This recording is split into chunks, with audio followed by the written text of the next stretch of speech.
জানো বন্ধুরা, আজকে শরৎ পূর্ণিমার চন্দ্র উঠছে, এত সুন্দর লাগতেছে দেখতে। ভগবান বানানোর সময় সব জিনিস খুব সুন্দর করে বানাইছে।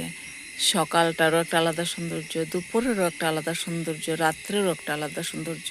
সব জিনিসের আলাদা আলাদা সৌন্দর্য দিয়ে বানাইছে। সব জিনিসের সুন্দরভাবে বজায় রাখার জন্য মানুষ বানাইছে। আর এখনের দুনিয়াতে কিছু কিছু মানুষ আছে যে এত সব সৌন্দর্যরে নষ্ট করার পিছনে লেগে পড়ছে। ভগবানও উপরে বয়ে থেকে কি চিন্তা করব যে আমি সব কিছু তো বানাইছি ঠিক, মানুষ জিনিসটারে কেন বানাইলাম? মানুষটা বানানো আমার উচিত হয়েছে না। কেন সৃষ্টিকর্তারে আমরা মানুষেরা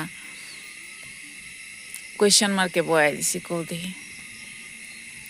আমরা যদি ভালোভাবে চলি, প্রত্যেকটা মানুষ যদি ভালোভাবে চলে, তাহলে উপরে বয়ে থাকা যে ঠাকুর আছে সেও ভাববো যে আমি মানুষ বানায় কোনো ভুল করছি না। কিন্তু মানুষ এখন আর মানুষ থাকতেছে না। বন্যের পশুরার জায়গায় যাওয়া তো দূরে থাকুক, তার চেয়ে অনেক আগে গেছে কি। লজ্জিত করে দিতেছে মানব জাতিটারে, মানুষ লজ্জিত করে দিতেছে। আমি তো এটাই মনে করি। তোমরা জানাইও তো তোমরা কি মনের বিচার।